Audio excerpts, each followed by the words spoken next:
Hello!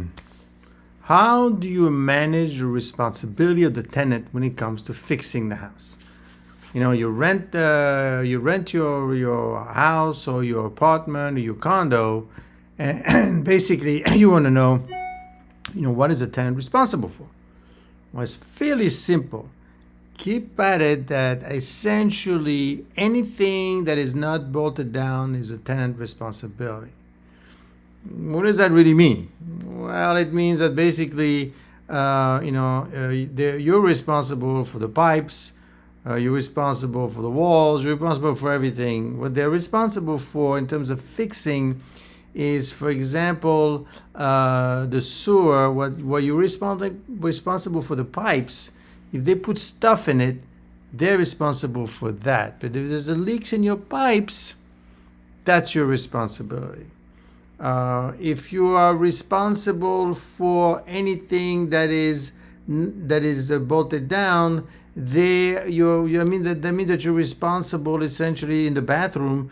If there's a leak in the bathroom, you're responsible for it. Yeah, I know they're supposed to be careful not to squeeze, everything down until it breaks down. But what can you do? That's why it's important for you to pick a good tenant, right? So that they know how to take care of the house.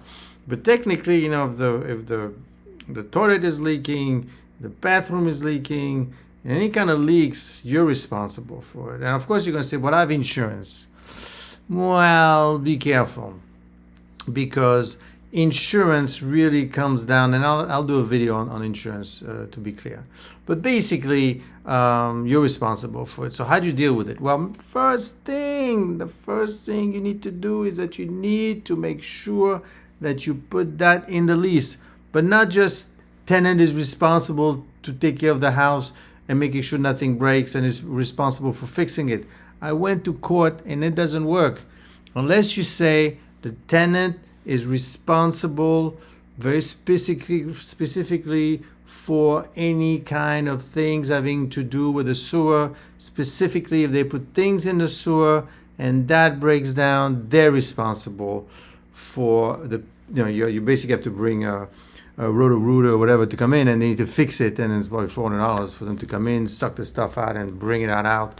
Now, of course, as you go do this in and out of your pipe a couple of times, that happened to me, it does damage the pipes eventually, and that you're responsible for. So you go from $400 for them to fix and empty a sewer pipe, right, to $2,400 to replace the pipe, because it's your responsibility even though they caused it.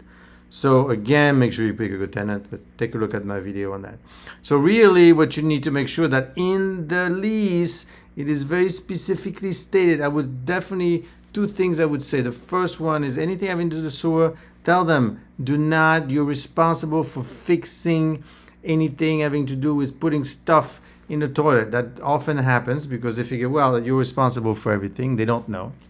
Also, make sure that if you want them to cut the grass, because certain cities charge you if the grass is not fixed or cut, they will charge you for it.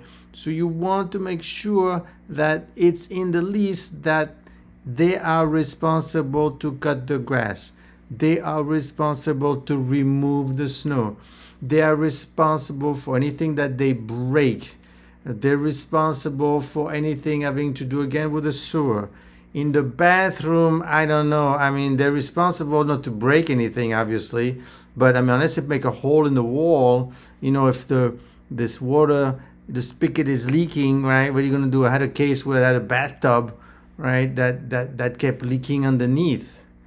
You're responsible for that, because it's bolted down. So there's lots of things having to do with the tenant which you may not realize because you take care of the house, but some tenants don't. They don't understand. They figure, hey, you got the money, you're a rich landlord, you fix everything. And really they don't, and sometimes they don't know. Many times I went to a tenant, she said, I didn't put anything in the toilet. Are you sure? Because you're going to be responsible for $400.